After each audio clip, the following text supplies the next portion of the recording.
Eu sou Ângela Dantas, do Grupo Operários da Arte.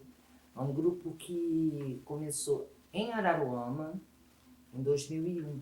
Esse ano nós completamos 21 anos, é o ano do juízo, né, como dizem.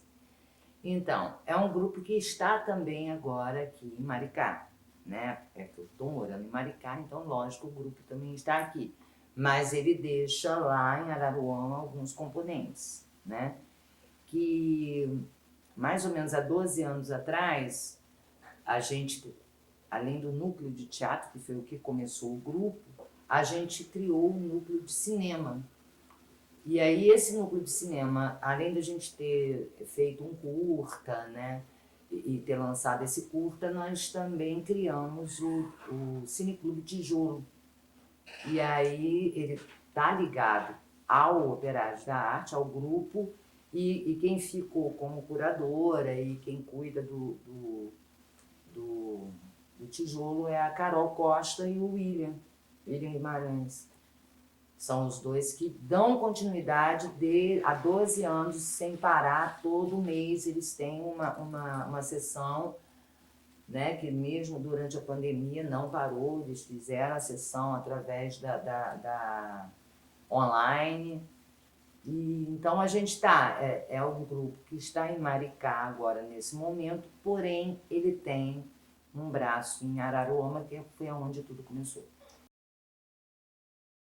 O grupo ele surge a partir. Eu, desde 94, eu mudei para Araruama em 91, vim do Rio para Araruama, entrei na animação cultural e a partir da animação cultural, em 94, eu resolvi então começar a dar oficinas, né, de iniciação ao teatro. E a gente consegue então um espaço dentro do Teatro Municipal de Araruama e fui fazendo todos os anos, a gente ia fazendo até que chegou 2001. 2001 é um ano que, de uma certa forma, é um ano que marca muito também Araruama, politicamente falando, porque entra então um governo que vem com muito mais estímulo para a parte cultural, o secretário de Cultura é um cara também, né, ligado à cultura e tal, e a gente começa então a fazer vários trabalhos. E então, a minha oficina, mantendo a minha oficina para iniciação ao teatro, eu resolvo fazer, e lá é pago, né? As oficinas são pagas. A gente faz então uma oficina destinada a alunos de escola municipal. A esses alunos teriam um desconto especial, porque na verdade eram as pessoas que eu queria que tivessem dentro dessa oficina. E aí, com isso, foi uma doideira, porque foi a oficina, acho que o ano que mais eu tive gente dentro da oficina e gente com muita vontade, com muita tesão de fazer. E aí não deu outra. Quando a gente vai fechar o ano com a apresentação pública, era exatamente os 100 anos 80, aliás, mentira, 80 anos de Cecília Meirelles, e a gente tem uma biblioteca dentro da praça, onde também o teatro está inserido. A gente resolve então fazer um espetáculo, uma apresentação em homenagem a Cecília Meirelles, do último livro dela, Cânticos. E a gente faz na praça. E ficou lindo. A partir da biblioteca, do lado da biblioteca. Os atores saíam como elementais de dentro da biblioteca, pulavam a janela da biblioteca para começar a fazer. Aquilo foi um choque para todo mundo.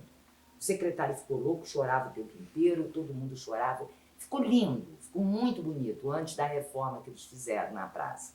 Tinha muita árvore, então tinha ator pendurado na árvore, tinha iluminação para tudo quanto era lindo. O espetáculo ficou muito bonito. E com aquilo, eu acho que estimulou todo mundo a partir dali, criar o grupo com aquelas pessoas. E aí nós criamos o Operários da Arte com aquelas pessoas.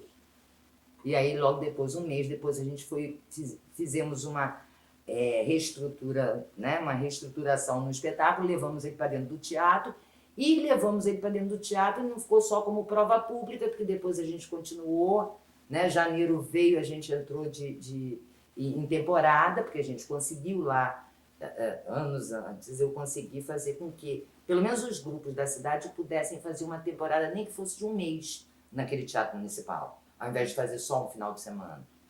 Nós éramos da cidade.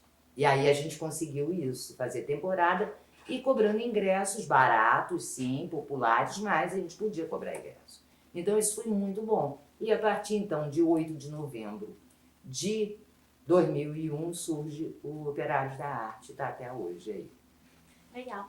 Você falou que você era animadora cultural. Fui. Você pode explicar um pouco do que foi esse movimento de animadores culturais que existiram no estado e como que funcionava? Mas foi maravilhoso, porque a gente entrava dentro da escola, né, nos CIEPs, era mais dentro dos CIEPs mesmo, CIEPs e CAIPs, dentro dos CIEPs com a nossa linguagem, mas a gente não era o oficineiro de teatro ou o animador de festa, como algumas escolas e alguns diretores, infelizmente, achavam que a gente era.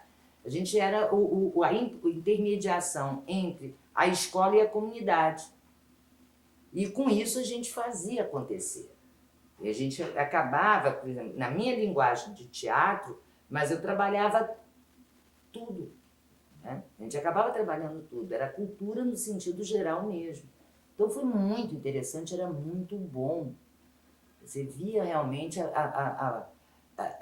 eu sempre falei que assim, o CIEP era um celeiro, eu acho que isso também me estimulou a fazer as oficinas para os alunos de escola pública, porque foi onde eu descobri que, como a escola pública é um celeiro de arte, e não é só de teatro, não, era tudo que eu propunha dentro e eu tinha que trabalhar com todas as linguagens, acabava trabalhando, embora a minha fosse só teatro, mas a gente acabava caminhando pelas outras também. E era muito interessante, porque era um celeiro, gente. Vocês não têm ideia do talento que tinha dentro daquela escola. De repente, você levava uma criança para ver um espetáculo, como foi o Minha Favela Querida, do Clarencio. Eu tinha, na semana seguinte, poesias sobre o espetáculo. Eu falei, como assim? Sabe? Produções de poesia. Que era deles mesmo. Deles! Saía deles. E a gente estimulando, que aí também tinha isso, o animador, ele acabava estando ali como um marco de estímulo mesmo para aquelas crianças, porque a gente confiava, acreditava neles. E quando você começa a acreditar na criança, ela começa a acreditar também nela. E aí isso aí ia fazendo com que as coisas começassem então a aflorar. Gente, eu vi casos que não é só de discurso, de escrito, não. Eu vi o caso de uma menina que era sentida a pior menina de dentro da escola, que ninguém gostava dela, porque nem ela mesma gostava dela, porque ela era uma menina que falava as coisas mais bárbaras do mundo. O palavrão que ela falava era de você arrepiar, entendeu? Ela tinha um modo de agir e tal, totalmente vulgar, mas vulgar mesmo, entendeu? E aí, quando a gente foi tentar trabalhar a Páscoa, né, que era o que a escola queria, porque queria que eu trabalhasse a Páscoa. Eu falei, tá, eu vou ter que trabalhar a Páscoa? Vou, então tá, Páscoa como renovação de vida. Ótimo, então vamos lá.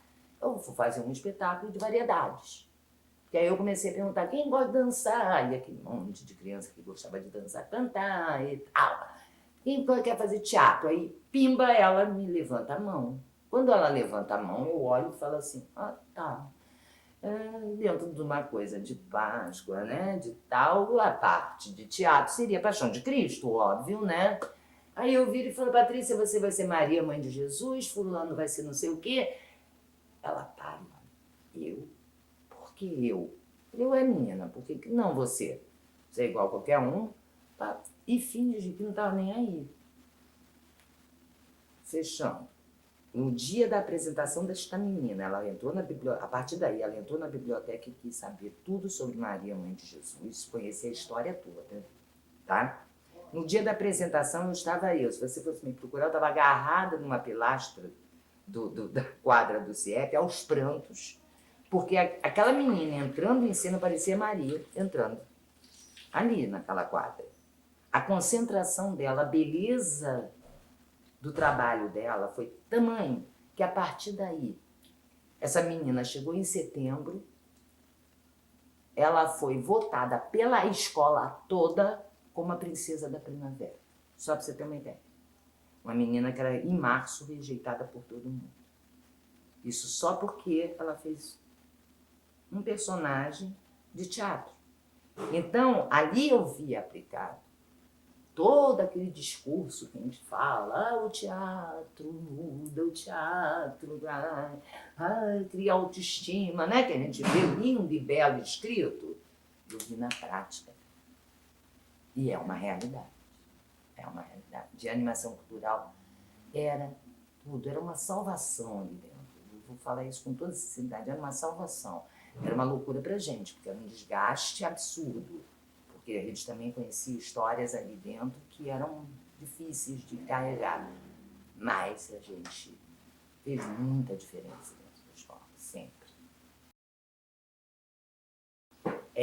O grupo, como eu falei, né, ele está vindo de Araruama para Maricá. Em 2017 a gente chega em Maricá para morar e eu começo então ali, né? Como eu não paro, em agosto, setembro eu já começo a criar uma oficina onde eu fui morar e aí eu começo a criar uma oficina com pouquíssimas pessoas ali, mas a gente já começa a criar uma oficina e a gente já, né, por conhecimento, uma amiga que tinha um restaurante, a gente começa então a tentar fazer um trabalho para criança dentro do restaurante, que eu não paro, né? E aí a gente começa com esses 2 integrantes e eu, né? Aí tá, foi passando, a gente consegue um outro espaço para dar oficina aqui, mais no centro, e a gente começa então a ampliar o número de integrantes, até porque eu começo também a dar oficina dentro do Cine em Fio, que era Cine Teatro na época. Com isso, a gente consegue já atrair mais pessoas, porque ninguém conhecia, né? Conhecia o grupo ainda, e a gente, então, a partir dessas oficinas, eu vou pensando os mais velhos, né? E perguntando, tá querendo e tal.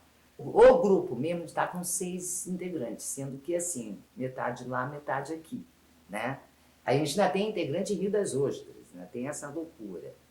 Porque a gente já passou por Rio das Ostras também, o Operário também já passou por lá. No caso, o Jorlan, ele, além de ator, né, ele está como ator mesmo, ele é técnico, é cenógrafo, é aderecista, né, faz tudo maravilhoso. Eu tenho Carol Costa, que é lá em Araruama, ela é professora de artes, mas ela, dentro do grupo, ela além de atriz, ela também é técnica. Ela monta cenário como ninguém, ela faz operação de som como ninguém, ela opera a luz, ela faz qualquer negócio. Tem o Chacon, que escreve, ele é poeta, escritor, né? Hoje não é aposentado como professor de literatura, mas é um senhor de 70 e tantos anos que hoje em dia está como ator. A gente tem até um espetáculo dele com ele como ator. Temos as adolescentes, né, entre aspas, que hoje em dia já não são mais, já estão mais velhinhas, mas que trabalham em comércio e dentro do grupo ainda são apenas atrizes. Ainda não pegaram o pique ainda dessa coisa. Se bem que uma já está falando, precisar pintar, eu pinto, porque eu descobri que ela pinta muito bem. Tá? Então já está começando também a ir por esse caminho, né? Tem uma que está retornando ao grupo, eu esqueci dessa, então a gente tem 4 aqui, que está retornando ao grupo, que além de tudo também adora a parte técnica, adora maquiagem, essas coisas que eu já vou pegar agora para... Porque eu sempre gosto de deixar claro o seguinte, por exemplo, eu faço as oficinas pela secretaria. Nessas oficinas, todo final das oficinas, a gente tem que ter uma prova pública, que é uma apresentação das crianças. Nessa prova pública, eu, como sou oficineira sozinha, o que acontece? eu tenho que montar um espetáculo. Nessa de montar o espetáculo, eu trago o operários como apoio para a montagem. E aí é aonde também eles aprendem muito, onde você troca muito. É aquela velha história, você aprende e cresce trabalhando. Tem uma faixa etária, vamos dizer, dos 20, que agora já estão com 20, as mais novinhas, estão mais ou menos com 20 até os 70 e alguma coisa, 70 e tantos, né? O outro que é professor de história, o Corecha que é professor de história. A gente tem, é sempre muito variado. Mas todos estudam, têm famílias, alguns casados com família, outros né? Recém-casados quase, né? Porque tiveram filho há pouquíssimo tempo. Tem solteiras, que são as meninas mais jovens, a galera mais jovem ainda é solteira. E é isso. A gente tinha, antes da pandemia, a gente tinha por bem se encontrar toda semana, que a gente fazia uma oficina interna, uma oficina do próprio operário. Toda semana a gente se encontrava. A gente, inclusive, a gente já estava até se encontrando um pouco mais, porque dentro na minha casa a gente começou a transformar o varandão lá, num espaço cultural. Fizemos dois eventos que deram certo, foram bem legais, e a gente já estava com uma programação para 2020 porreta.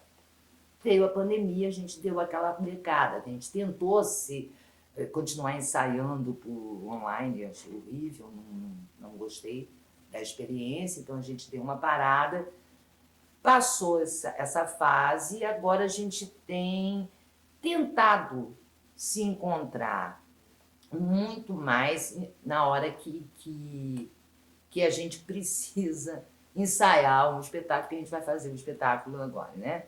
Então, a gente tem se encontrado mais por aí. A galera que não está perto, que ainda não está perto, que está em Araruama, a gente se encontra dentro do Pascoalino, do festival, a gente acaba se encontrando ali alguns componentes. A gente pretende voltar a se encontrar uma vez por semana, mas a gente tem que ver como é que vai ficar porque aí a gente tem esse espaço, que é o Lá em Casa, né? A gente pode voltar à atividade ali e tal, a gente pode se encontrar ali. Porque senão é na oficina dos adultos, que uma parte está na oficina dos adultos, então a gente às vezes se encontra lá no céu mesmo, nas quartas-feiras, às vezes precisa de ensaiar, a gente ensaia lá mesmo. É isso. Então, Araruama, como eu disse, tem o Teatro Municipal de Araruama, que hoje em dia já pode-se dizer que deve ter mais de 30 anos, porque eu tenho a impressão que ele foi inaugurado em 90, antes de eu chegar, um ano antes de eu chegar. Então, tinha o Teatro Municipal de Araruama, que tem uma vantagem, você pode fazer o espetáculo e cobrar ingresso, então, beleza. Você tem o espaço do Gelinsano, que hoje em dia, na verdade, é o que a gente mais utiliza, porque, infelizmente, o Teatro Municipal agora está cobrando o mínimo, uma taxa, e é uma grana que você tem que ter, e a gente, infelizmente, nem sempre tem, né? Então, a gente tem usado muito mais do Grupo Gênio Insano, que tem um espaço cultural, que é um teatro e tal, e ultimamente, a gente tem feito mais coisas por lá mesmo. E Maricá, a gente já se apresentou no CEL, já se apresentou no Cine Enfim, mas já se apresentou também, porque aqui a gente não tem como cobrar ingresso. Então, foi numa outra época, onde tinha um projeto acontecendo, Maricá em Cena, que aí tinha um cachê para apresentação de espetáculo. Depois disso, não tem mais. Então, a gente já tem uma dificuldade maior para se apresentar. Então, em 2019, a gente foi para um espaço lá em Itaipuaçu. A gente tomou coragem, tinha um espaço lá, a gente foi, fechou a caixa cênica do palco que eles tinham e fizemos uma temporada com os 3 espetáculos que eles tinham. Estreamos, inclusive, o Noviço com o elenco daqui, de Maricá, lá nesse espaço, cobrando ingresso e tudo, e foi ótimo. Embora o lugar seja pequenininho, mas foi ótimo. Deu certo. Não deu mais porque, né, cá para frente ficou mais difícil da gente fazer, mesmo que veio pandemia, aí, né, dispersou. Mas tá aí. A gente está tentando ver se vai para outros lugares, né? Tentando começar a fazer essa caminhada Rio Bonito, já conversamos com o Juca para tentar ver de que maneira a gente vai. Ou seja, com o que a gente tem pronto, a gente começar a fazer essa trajetória que desde aqui até lá, Rio das Ostras, todas as cidades têm teatro. Então há uma possibilidade para isso. Então, a relação do grupo com a FETAERJ, ela acontece a partir de, na verdade, eu nem lembro quando é que foi que a gente entrou, com Operários da Arte, que a gente entrou filiado. É engraçado, né? Mas eu tenho dúvidas de quando foi. Mas deve ter sido a partir de 2007, 2008, com o Operários, porque eu já tinha me filiado à FETAERJ com o que era antes, bem antes, que era o Teatrando, que aí foi em 95, né?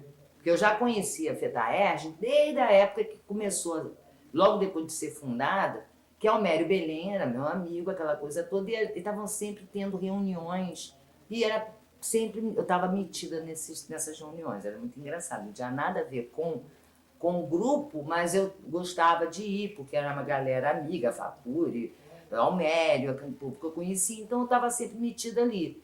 Em 95 eu vou, de fato, né, tanto que eu fui batizada em 95, depois eu começo a ir apenas como representante do sindicato dos artistas, que a partir de 97 eu passo a ser a delegada, né, de Araruama do sindicato, e eu começo então a não ficar o tempo todo dentro do festival, por exemplo, mas fico alguns dias como representante E 2000, por aí, deve ser 2004, 2005, não me lembro exatamente, aí sim o Operários passa a ser, então, integrante mesmo da FETAERJ. Embora eu não frequente a partir daí, o grupo não frequente, a gente começa a frequentar a partir de 2014.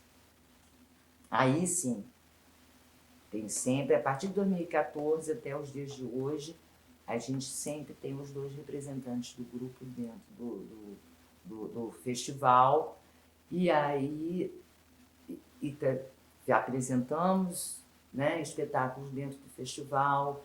A troca é maravilhosa dentro do festival, o que a gente aprende, o que sai estimulado a fazer novas coisas sempre, né? Não deixar morrer esse fogo, né? Que acende na gente quando a gente está no Pascualino. E a relação, então, ela já existia com alguns grupos, porque a gente sempre, a FETAERJ sempre teve muito isso. Por exemplo, eu estava em Araruama, eu já conhecia algumas pessoas.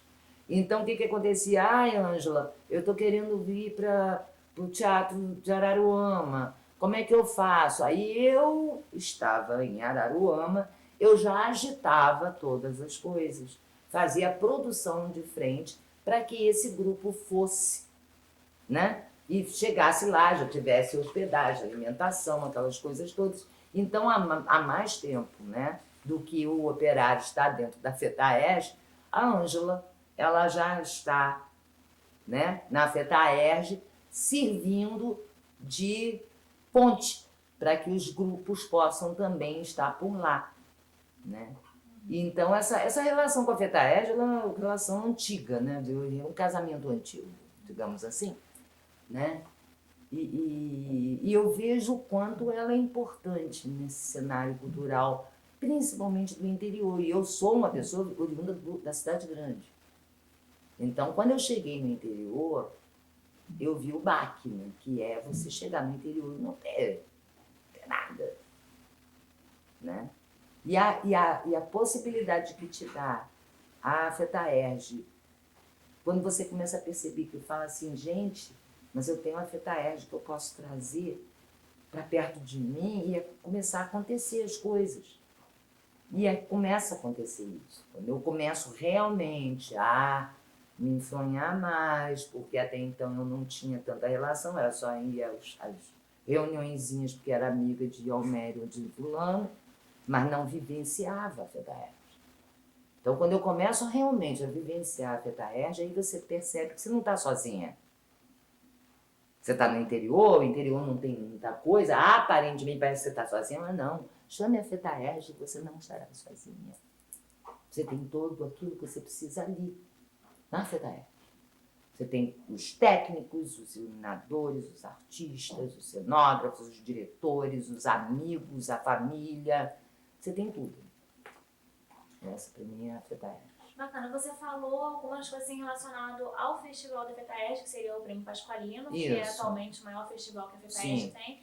Mas tanto você, Ângela, quanto o Grupo Operários da Arte já tiveram alguma relação com outras ações da FETAERJ? Sim, graças a Deus. Quais elas e como foram? Então, a gente já teve no MAS, né, que é a Mostra de Arte Singular, que a FETAERJ criou na Arena Chacrinha, que foi quando a gente conseguiu resgatar Jorlan como ator, trazer Jorlan, então, como ator depois que ele se acidentou, virou cadeirante. Eu falei, não, vamos lá, vamos trazer, né? A gente trouxe, apresentou o espetáculo no MAS, o que foi ótimo, e a partir daí nunca mais a gente largou Jorlan. E fizemos também na Mostra de Teatro Infantil, que teve lá, nós tivemos também na Arena de Chacrinha, que também é FETAERJ. Tivemos no Encena Rio das Ostras, quando eu estava morando no Rio das Ostras. A gente participou, então, do Encena Rio das Ostras. O que mais? Só Deus. Concurso de dramaturgia, não como grupo, mas como jurada, né? Eu sempre estou na equipe de jurado que escolhe o que vai para a leitura. Aliás, é uma coisa porque a gente também, né, começou comigo com Morgana em Araruama, esse concurso, e depois foi absorvido pela FETAERJ, para não deixar morrer. Então, a gente tem a ligação, né, direta aí com o concurso. Que mais? Eu acho que eu me lembre, acho que é só, não sei, né? E qualquer coisa que inventarem, tá. Porque o que eles inventarem, eu estou fazendo. Sem problema nenhum. Nossa, é o que eu acabei de falar, né? A gente ficou agora na pandemia parado só pela internet, né, online. O retorno foi perfeito, né? Que a gente precisava desse retorno, né? Desse abraço, né? Coletivo, que estimula, né? Como eu disse, a FETAERJ, toda vez que a gente vai para festival, a gente sai estimulado, a gente sai com fogo atiçado para fazer teatro. A questão das oficinas, que, por exemplo, a FETAERJ, não só as oficinas dentro do Pasqualino, mas várias vezes criou-se oficinas no ponto de cultura da FETAERJ, no Rio de Janeiro. Alguns componentes do grupo fizeram essas oficinas, mudaram muito as suas cabeças em função dessas oficinas, mudaram para melhor, graças a Deus. Tem gente que, graças a esse contato todo, hoje em dia está morando em Rio das Ostras, mas está dentro de uma escola profissionalizante, que Rio das Ostras tem, e a cabeça já é outra, já é bem diferente do que era, porque começou a fazer as oficinas do Ponto de Cultura. Ia lá para baixo, para o Rio de Janeiro, fazer as oficinas, ou seja, aquilo foi estimulando muito. Alguns que eu conheço que entraram na técnica, por exemplo, a partir dos festivais, exatamente da prática da técnica dentro do festival. Ele sempre oferece essa oportunidade às pessoas que querem aprender a técnica a participarem da técnica dentro do festival, montagem e desmontagem de vários espetáculos, né? Nada melhor para você crescer como profissional e aprender, né? Uma nova função. Tem nem muito o que falar, é só falar que é fundamental. É fundamental tanto para a gente retomar, né, depois desse tempo que a gente ficou, né, afastado por causa da pandemia, foi fundamental. Eu te digo que o estímulo a continuar fazendo, a continuar, foi fundamental, porque durante a pandemia o festival, por exemplo, da FETAERJ aconteceu de qualquer maneira online, a gente estava lá, estava todo mundo querendo fazer, querendo voltar ativa presencialmente, mas sabendo que não podia, mas estava todo mundo ali, né? E não deixando a peteca cair, não deixando morrer, né? Esse fogo, né? Essa chama.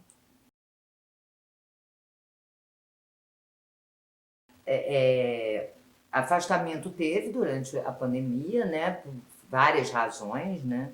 A gente nem saiu querendo... Até porque, né, durante a pandemia, era a última coisa, a gente queria só saber se as pessoas estão bem. Estão bem, né? Então é isso que importa. Quer caminhar para lá? Não tem problema não. Vai, querida, vai caminhar para lá, mas esteja bem. Economicamente, realmente, o negócio foi brabo, né? A gente viu muita gente perdeu o emprego, muita gente passando por dificuldades, mas com alguns editais, pelo menos deu aquela, né? Aquela aliviada. E da agora para frente é o que a gente está vivendo, né? A gente também tomou coragem de entrar em edital, coisa que a gente não tinha antigamente. Então isso também veio a calhar. A gente passou a ter coragem de também entrar em edital, e isso não estou falando só da gente, enquanto operários, enquanto eu, Ângela, não. Eu vejo que é uma grande maioria de pessoas que antes nunca nem pensava em entrar num edital, hoje em dia está todo mundo, né, ratinho de edital. Graças a Deus, porque é por aí mesmo, com isso a gente vai fazendo.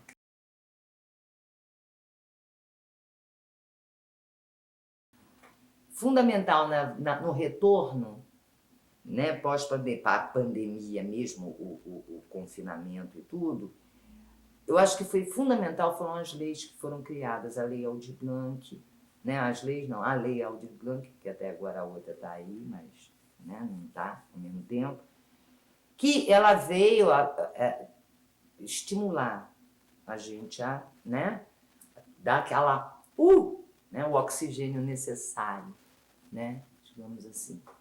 E com a Lei Aldir Blanc vieram alguns editais do Estado que acabou movimentando muito, né, que a gente acabou entrando, como Cultura Presente nas Redes, o Cultura Presente nas Redes 2, mas aí começou a dar a gente essa abertura, a gente começa a procurar, a buscar, a ver que existem, né, formas e maneiras através desses editais. Evidentemente, a gente precisa que aconteça nas nossas cidades, né, de origem, nas cidades onde a gente vive, onde os grupos estão, né, inseridos, esse tipo de política.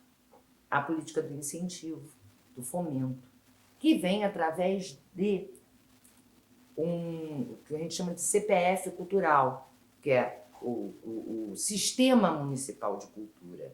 Que aí você vai criar editais que vão fomentar e vão dar esse respiro para os grupos. E aí dentro da própria cidade. E aí você começa a pensar de uma forma mais profissional e você começa a criar espaços. De fato, nós temos que ter um teatro municipal na cidade. A gente precisa ter um teatro municipal na cidade. Você tem lá o espaço alternativo, que legal também. Você tem que ter o espaço alternativo, mas tem que ter o teatro municipal, que é o que vai englobar as artes cênicas, que não é só o teatro, né? Tem a dança. E a dança também exige ter um palco mais bem estruturado também, né?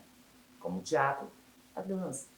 Então, é fundamental que isso, né, aconteça. Você fala, né, que é importante que as cidades de origem tenham essas atividades, porém a gente sabe que não é a realidade da maioria delas. Não. De que forma que você acha que a FETERJ, em alguns momentos, supra essas necessidades dessas cidades? Exatamente, fazendo todos esses movimentos que desfazem, os projetos, né, que a FETAERJ tem, e cada vez tem mais, né, que eu acho maravilhoso, que Porque a FETAERJ ela não ficou restrita só a alguns projetos, ela está também buscando os editais que tem por aí para poder crescer e poder abrir caminho para todos os grupos. Né? Como você poderia exemplificar exatamente isso? Agora mesmo, né, o Madureira, ela entrou no edital da Prefeitura do Rio, está pegando Madureira, ele parece que daqui a pouco está entrando também um outro edital, que aí é outro bairro. Mas é isso, entendeu? É através desses editais. E a gente está descobrindo isso. A gente está descobrindo que tem edital para fazer e que a gente pode, né? Que a gente pode entrar e pode fazer. Com isso, o que acontece? A gente começa, então, a retomar, né? A trazer, bom, vamos fazer, então, um espetáculo para poder estar na lei. Que, a princípio, era online, mas depois a gente começa a ver que, com a abertura, a gente começa, então, a entrar em editais presenciais. Mas a gente já tinha, mal ou bem, um trabalho e já tinha voltado a se encontrar. E a voltar a se estimular a, né, fazer. Então, fundamental que eu acho, que eu vejo, foram as leis que foram criadas para que a gente pudesse, né, ter esse oxigênio durante todo aquele confinamento, né, e aquele momento terrível de perdas e de né, medos, né, que a gente tinha, aquela coisa toda. Mas para mim foi fundamental, foi isso. E com isso, pronto, né, a partir do momento que você se começa a se encontrar e começa a pensar, o teatro não para mais, né? Porque aí, daquela primeira, agora já tem 3, 4 produções acontecendo, né? E daí não vai parar mais, porque eu acho que agora a gente volta com uma gana maior ainda. Tô viva de verdade.